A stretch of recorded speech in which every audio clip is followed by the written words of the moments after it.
أعوذ بالله من الشيطان الرجيم. بسم الله الرحمن الرحيم. Indeed, all praise is due to Allah, the cherisher, the nourisher, the sustainer, to whom we ask for help and guidance.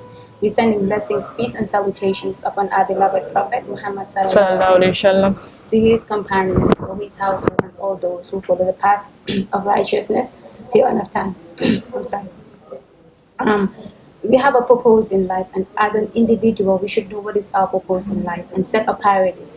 And what should be our priorities as Muslims? We should always put this into consideration, knowing why we are brought on earth and how can we go about knowing why we are brought on earth. And today we are here with another important and extensive topic, Tawheed. But before doing that, I would like to welcome all of you listening out there by saying Assalamu alaikum wa rahmatullahi wa barakatuh.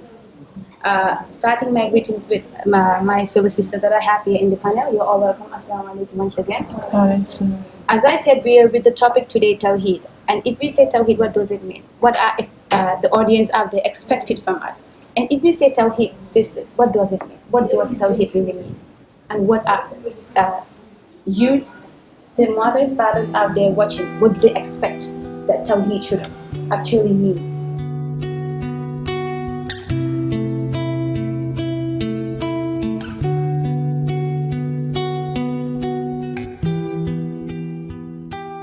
Now, before I mention what these types of Tawheed are, let's define what Tawheed means. Tawheed means to single Allah subhanahu wa ta'ala. It means to make Allah azza wa jal one. Monotheism, in other words. Now, monotheism is of types. Singling Allah is of types, right? One type is when you single Allah azza wa jal in His lordship, in His rububiyyah. Rububiyyah means in His lordship. Now, what does it mean to single Allah in His rububiyyah? It means to say that He's the only Lord. Well, what does it mean to say He's the only Lord? To say He's the only Lord alone?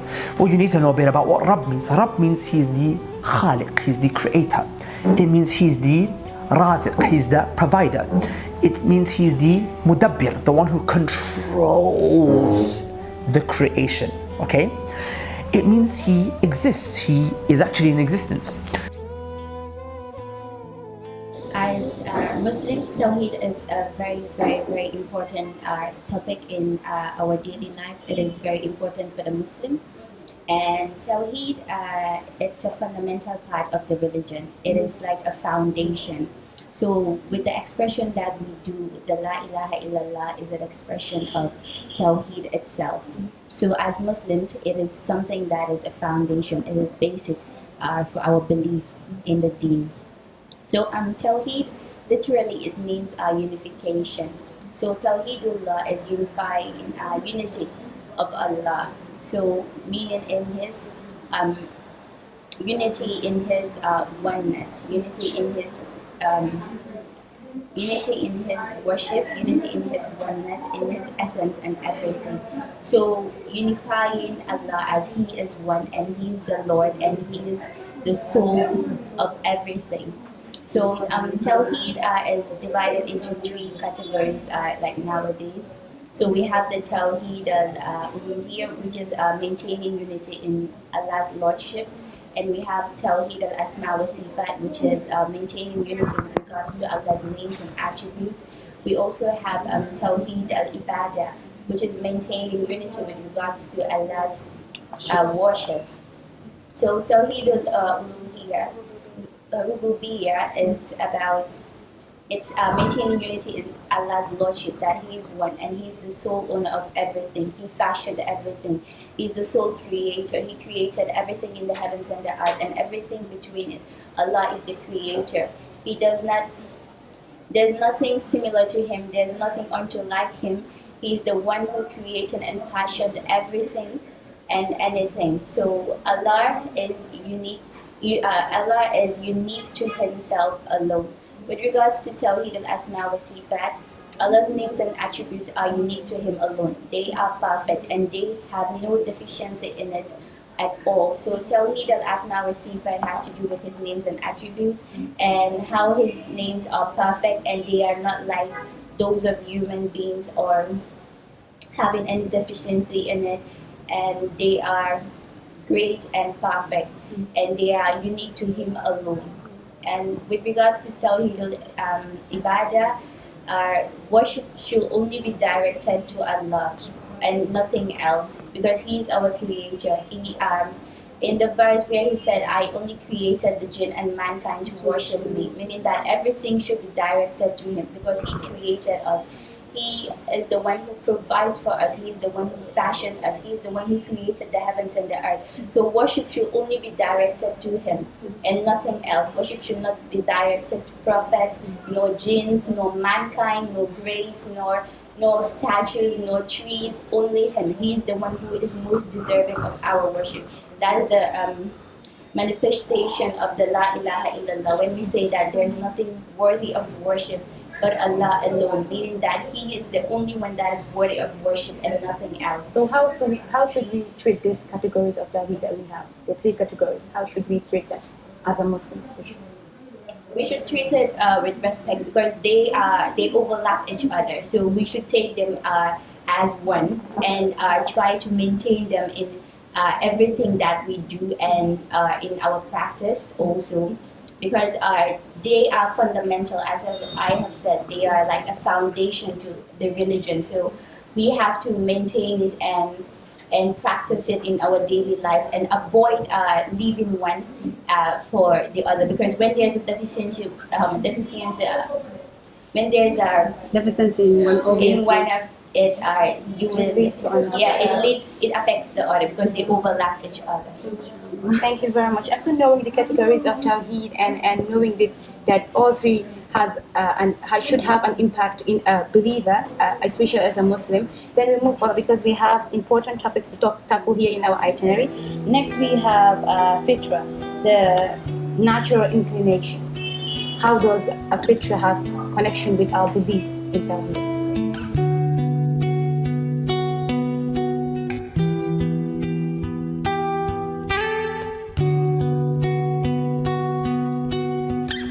Alhamdulillahi Rabbil Alamin. Fitra actually is an Arabic word. Yeah, in English it can be translated as man's natural disposition. That is like we were this spirit was printed in our soul.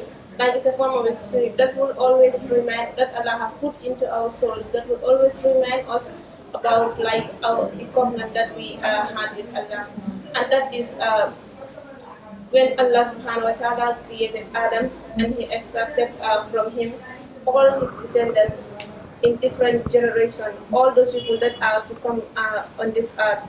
So when He extracted the descendants of Adam, and He told Adam like, these are the people that will be your descendants. So when that happened, then Allah subhanahu wa ta'ala like say, like we all testify that like he asked us that I'm just making a direct quote, am I not your Lord? That is what Allah says. So we all reply that yes, we testify that you are our Lord. So that is something that happened at its real. So when that happened, and you see we all have this, like it is a covenant, but you know, when that happened, then Allah subhanahu wa ta'ala still, this is a hadith, I'm just trying to paraphrase it. When that happened, then Allah also like put light in the eyes of all the souls that are to come on this earth.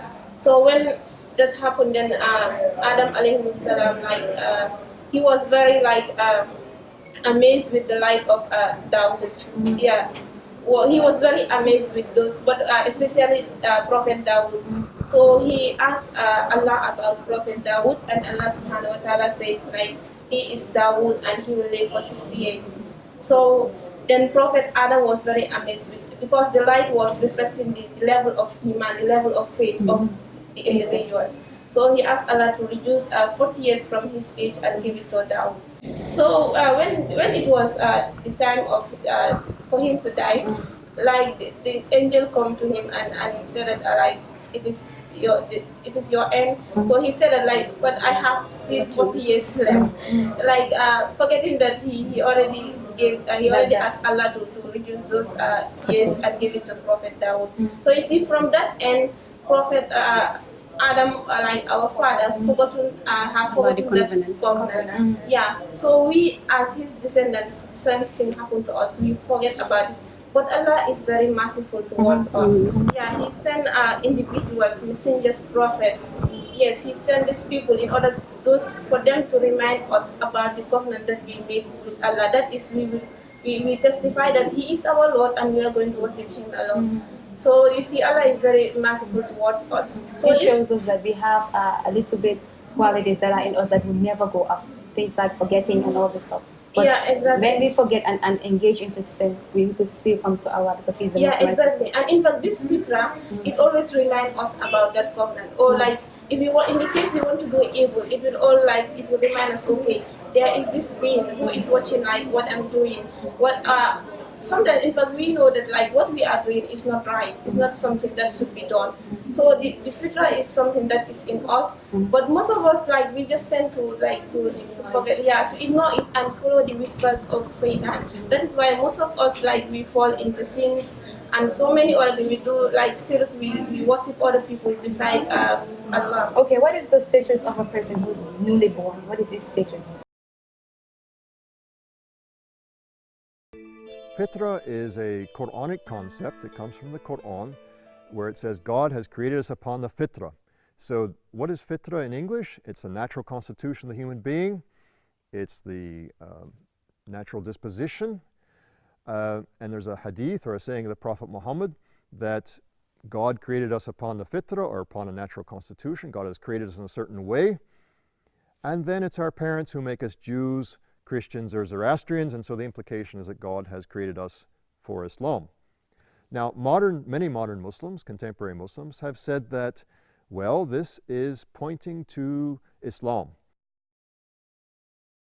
As the hadith says, like all children are born Muslims.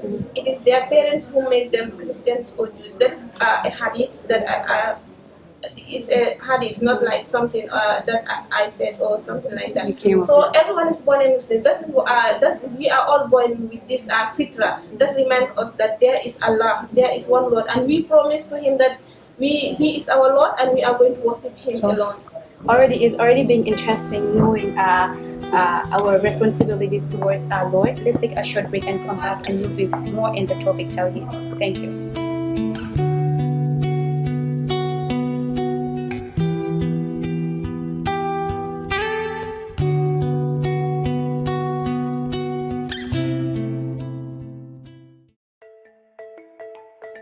What do you think when you look at us?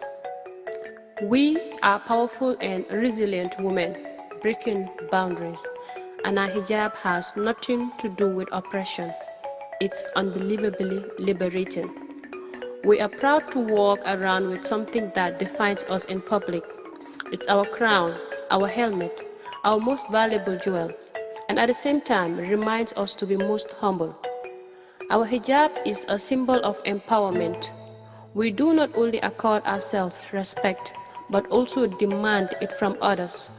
To the believing women, we would like to remind you that each time you wear the hijab, you are wearing an ayah of the Holy Quran, and that itself should make us feel so empowered.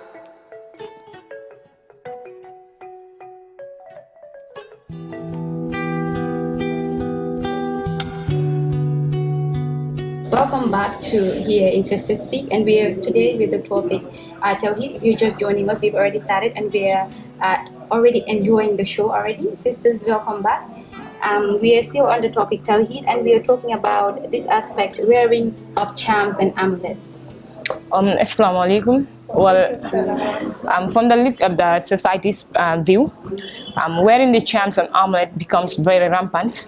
We have seen it as something that is normal and common, but the truth is Islam has opposed the wearing of charms and amulets, because Islam is a religion of guidance. When Allah sent messengers all over, upon all the generations, messengers and prophets have been sent to clear the message. So they have been sent a clear message to us that Allah has given us the true revelations as guidance, which is the Quran and the Hadith.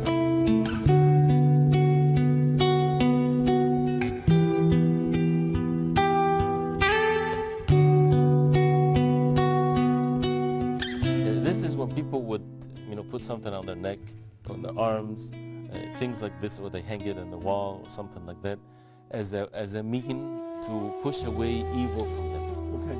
Right? These are means that people are taking that Allah subhanahu wa ta'ala did not make it means. Okay. It's not physical means that Allah subhanahu wa ta'ala created on earth. It's not a religious means that Allah subhanahu wa ta'ala said that it's okay to do that in the Quran and the Sunnah of the Prophet sallallahu alaihi wasallam. Therefore, as a principle, for us to make it easy, that we don't have to even go through all of the different things that people do, just take that principle, understand it very well. Anything that people take as a mean, that is not a physical, clear physical means, and it's not religious mean by the Quran and the Sunnah of the Prophet sallallahu alaihi wasallam, then this is a minor shirk if people take it as a mean. Okay. If people believe in it, that these amulets and so on by itself pushes away the harm and bring the benefit, that's a major shirk. So I see no point of we wearing the amulets for being our saviors or something like that, or the amulets. Islam has against that totally. And if you come to this point also, we have interrupt the saying of Allah, where Allah says, help yourselves and I will help you. When Allah says help yourselves, Allah didn't ask us to go to our fellow humans to help us. No, that is not the point. When Allah says help yourselves, we all know that Allah has given us guidance, which is the du'as. We have du'as. When you are leaving the home, you have the dua you make. When entering the house as well, you have the dua to make. Even going to the restroom, you have the duas to make. Duas are all over for everything in this life as guidance. Those are what Allah means. Help yourself and I will help you. You don't accept to sit like that and then things will come right for like that. Things will work like that. Fabrications, people fabricating a hadith or taking ayah of the Quran saying that amulet is allowed in Islam because it's so rampant that people they want to defend themselves. So what is your proof towards that amulet and charms are totally forbidden in Islam? Well, we have if you go to the Quran, the surah we call Quran, which is Ayatul Fatiha, is very powerful. The surah can cure you. The surah is very powerful that it can cure. When the Prophet was cast an evil eye, he used that. And then also the Prophet asks us to we can cure ourselves, but not using forbidden things. That is in a hadith. So which means that forbidden things are not allowed to use, like charms and amulets. We are not allowed to use that. That reminds me in a hadith where the Jews, they used to the pagans at the time of the Prophet, they have this specific tree where they will hang their weapons on each branch whenever they have a war, as they call it a tree of good luck. When the newly Sahabas who embraced Islam, they saw the same thing, so they asked the Prophet Muhammad sallallahu alaihi wasallam, can you create something similar to this tree? The Prophet replied, Subhanallah, which means that it's very harmful, it's very dangerous. And the Prophet replied, Subhanallah, he told them that this is like when the people of Musa asked Musa, create a God for us like their God. So which says that, which significance that anything beside Allah is forbidden. I mean, it's very sad. Allah created us. He created you. He created that man you went to asking help for. So are you saying that that man is more favored than you? No, that man is not more favored than you. You do your things, follow your two revelations, you will be guided. If you follow the Quran and the Sunnah, you will be guided. We also see wearing charms and amulets started from somewhere. You go to a marabu or you go to a fortune teller and he's the one who instructs you to wear a charm and amulet. What stance does Islam have with fortune telling? Subhanallah, it's very sad. Well, like when the wife of Prophet Muhammad sallallahu alaihi wasallam, Sophia said, the Prophet of Allah sallallahu alaihi wasallam said, whoever visit a fortune teller out of curiosity, your prayers only out of curiosity. Out of curiosity, I mean, your prayers won't be accepted for 40 good days. And in this case, you will not sit and say, no, I will not pray because my prayers won't be accepted. You have to pray, even though you know that your prayers are in vain. You must do it, yes. And it also, in a hadith where it says that whoever approach a fortune teller has disbelieved. I believe in it. Wallah, it's very sad. Knowing that just approaching a fortune teller, you become a disbeliever. What is the use of it? What is the essence of you approaching a fortune teller when you have God to guide you? When you have the two revelations to guide you, you have the Quran, you have the Sunnah, you have the ayahs in the Quran. They are very powerful. You use them, they protect you. You have your du'as, the du'as that you recite, you'll be guided. You have the angels surrounding you, guiding you. What is more beautiful than this? This just reminds us back of the last program's topic, which was seeking knowledge. I think this just returns us back to knowing your religion, going to seek the knowledge of the religion. It would lead us to knowing Allah subhanahu wa ta'ala. Then we move on to seeing Allah and Prophet Muhammad sallallahu alaihi wasallam, because we've seen people in our society who are very confused. They're like, I've seen Allah in my dream. Is this real? Can somebody see Allah in his or her dream? Or Prophet sallallahu alaihi wasallam?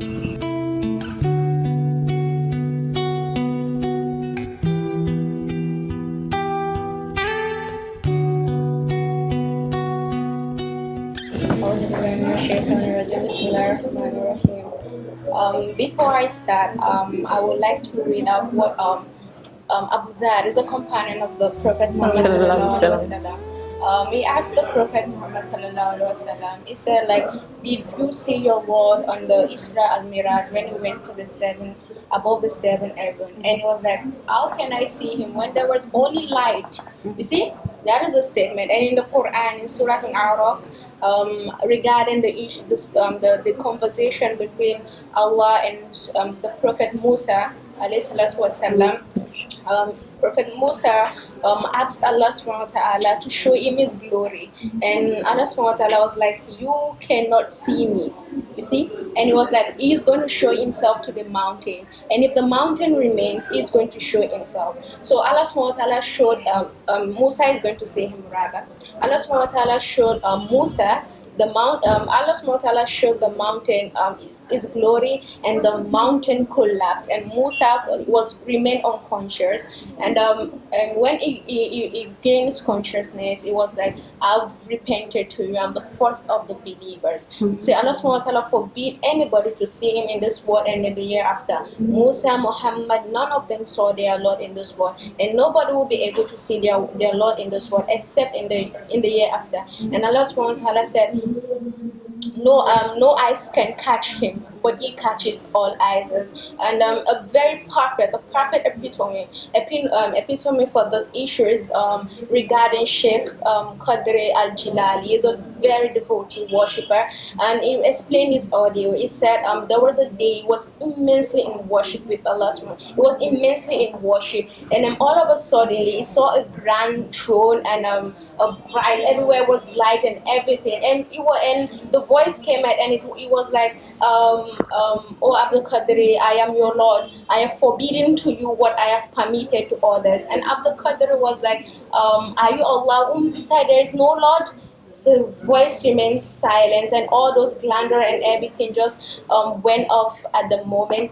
And later on, Shaitan come. Meanwhile, it was a trick of Shaitan, and it was like, Abdul Qadri, I've managed to mislead 70,000 saints due to my trick. And people ask Abdul Qadri, like, how did you pass this test? How could you identify the trick of Shaitan? It was like, he said, I have forbidden to you what I have allowed. Like, I've allowed what I have forbidden to others. And you will know that the divine law of Allah can never be changed, no matter the circumstances. Because in Surah Al-Ma'idah, Allah subhanahu wa ta'ala said, today I have completed your religion. So what was not religion that day can never be religion. So anybody that is, and those people that claim that they see Allah, truly they saw something. That is why they are saying, but it is not Allah. Because we use the Quran is the one that we use to to solve any problem we have. And Allah subhanahu wa ta'ala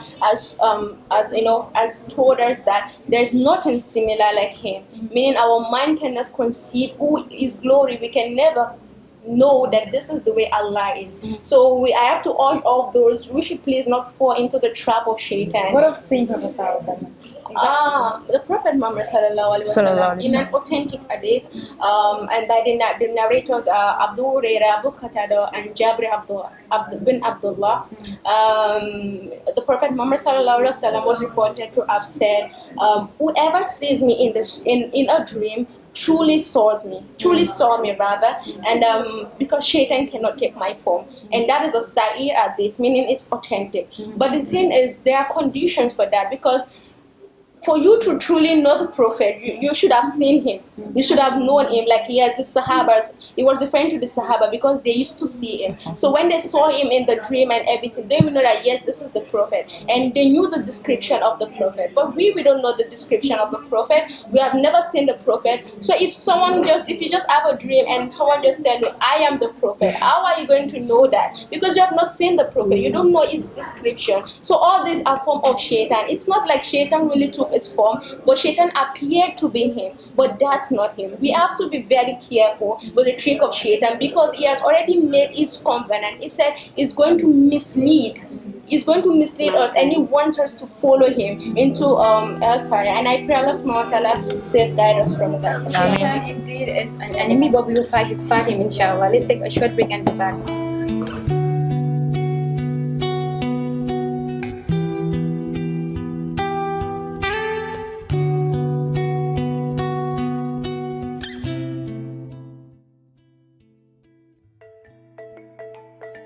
What do you think when you look at us? We are powerful and resilient women, breaking boundaries, and our hijab has nothing to do with oppression. It's unbelievably liberating. We are proud to walk around with something that defines us in public. It's our crown, our helmet, our most valuable jewel, and at the same time reminds us to be most humble. Our hijab is a symbol of empowerment. We do not only accord ourselves respect, but also demand it from others. To the believing women, we would like to remind you that each time you wear the hijab, you are wearing an ayah of the Holy Quran, and that itself should make us feel so empowered.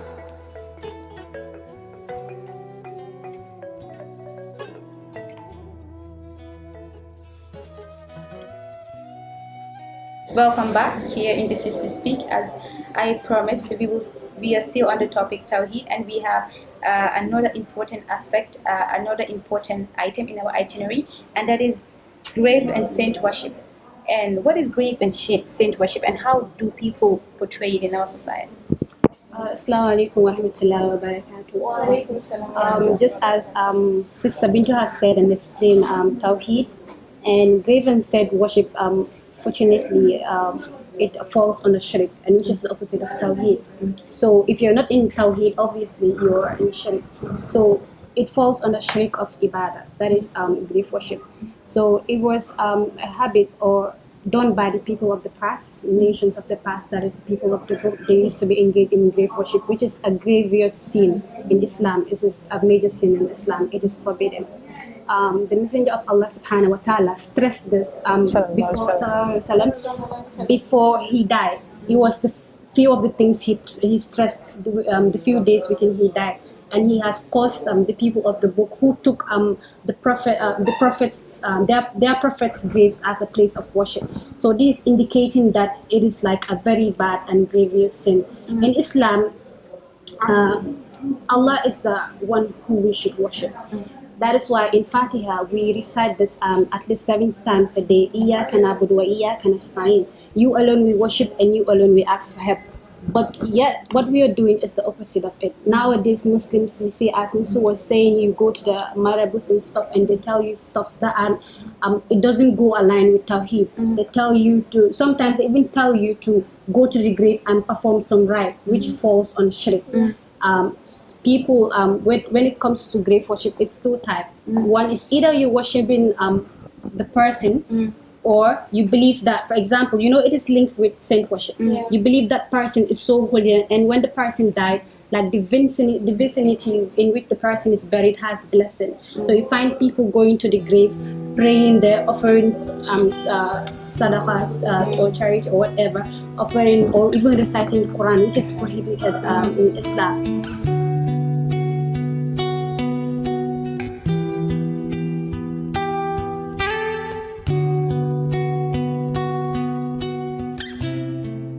In the beginning, the Prophet ﷺ forbade Muslims males and females from visiting the graves. And then this was abrogated. Later on, the Prophet said, alayhi salatu wasalam, I, in the past, forbade you from visiting the graves. Now, I instruct you to visit them because they remind you of the hereafter. Therefore, this rule applies for male. Now, females are not permitted, and this is the most authentic opinion of scholars, that they're not permitted to visit cemeteries. And the Prophet has cursed those who frequently do this, so they should refrain from doing that. It is said in the hadith that pray in your houses and do not make them as graveyard. So this hadith is telling you that graveyards, we don't pray in graveyard. And it is also said in the Quran, in an hadith, that recite Quran in your houses and don't make them graveyards. Surely Satan flee in the house where Baqarah is recited. So this is telling you also in grave you don't also recite Quran, as well as saint worship, to an extent that it is prohibited for one to praise a person to such an extent. Sometimes we see this share, although they are pious, but the followers, we follow them to an extent that we put them in a position that we are worshipping them, which is prohibited in Islam. We go to an extent of having a picture in our house, a very big picture of that person. We pray with that direction. We rub the picture and rub it on ourselves. That is totally haram in Islam. That is sin worship. It's totally haram because we claim that Allah is the one that we are worshiping, so we should not associate partners with Him. And also with regards to saint worship, the Prophet ﷺ said, even him himself, he's the best of creation Allah has ever created. You cannot compare the prophets to the angels. You cannot compare him to other prophets. You cannot compare him to the heaven and the earth or Jannah. So he's the greatest creation that Allah has ever created. Yet the Prophet ﷺ forbade us from excessive praising of him, because he feared that we would do like what we have done, what the Christians has done to Isa ibn Maryam, because they praise him to such an extent that they say he's the son of God.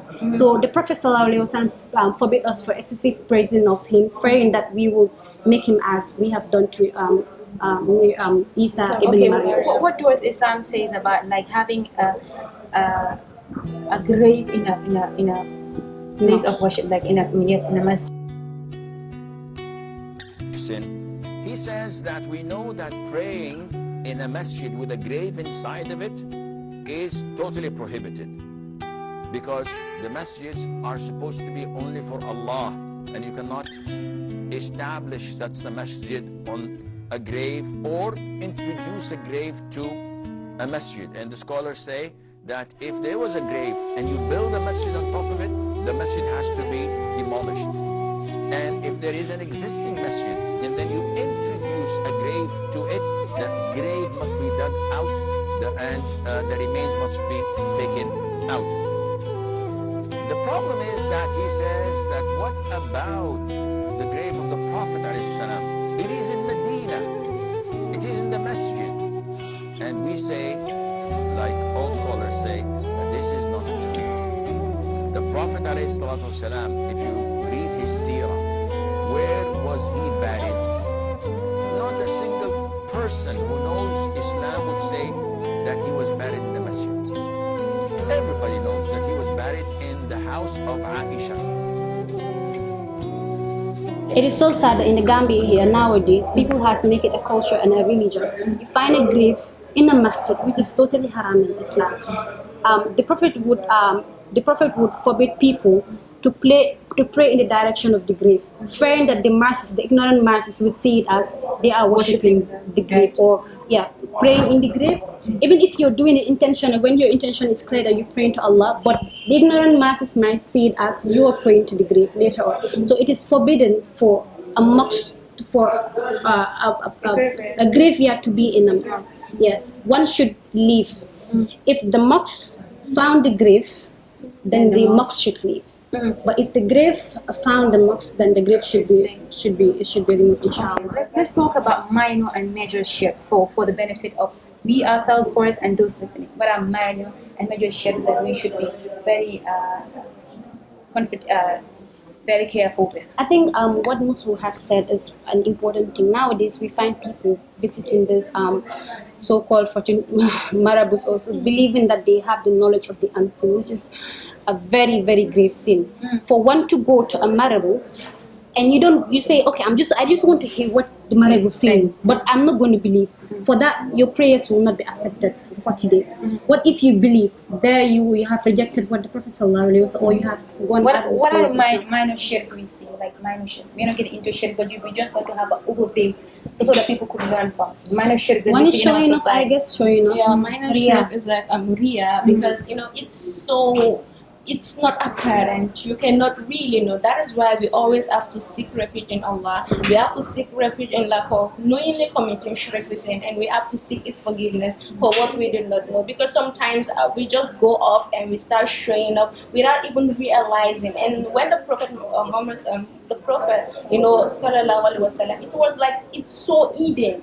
You cannot easily know. So we should always check our intention, and we should always try to question ourselves. Why are we committing? Why are we showing up? Because it's not worth it. The punishment is not worth it. The punishment is very grave, and it hurts Allah worth. So whatever we are going to do, we should try our best not to show off, but rather we should do it for the sake of. And sometimes it is also so tricky that, for example, when you're praying, we all find ourselves in that position, in that situation. You'll be praying normally, but immediately someone comes inside the room, you start, okay, I've seen this person, let me try to perfect my prayers, let me stay long in my sujood. This is a form of riyah, it's a showing off. Immediately, because Satan brings this to us, immediately you start feeling that, renew your intention, I'm praying for the sake of Allah. So praying showing literally, to say it in local language, it means one. So they will try to avoid. With regards to Jamu. And also, Allah is so fair to the extent that whatever you do, Allah will reward you for it. All deeds shall be rewarded. Even the real thing you do, Allah will reward you for it. But remember, showing off, the reward will be paid in this dunya, which is aimless. Because our aim of being in this dunya is to worship Allah in order to attain Jannah. So the real thing, Allah will reward you here, because Allah is very fair, and Allah has promised us that whatever deed we do, Allah will reward it for us. Will reward us for it. We're almost to the end of this program, but we want to do it like before we end. Want to make it fair for those watching and listening out there. We want to make it like an open discussion on what we see in our societies. How do society portray Tawheed in our days? And we want to base this on causes, effects, and solutions. What are the causes that people engage into things that is beyond or that is in contradict to Tawheed? What causes people to engage into such? There are so many problems nowadays that we face in the society, and one of the major things that is like contributing to this is because of this fortune telling and like marabouting that we believe in. You see, it makes us like to hate one another. We don't want to see anyone that is above us.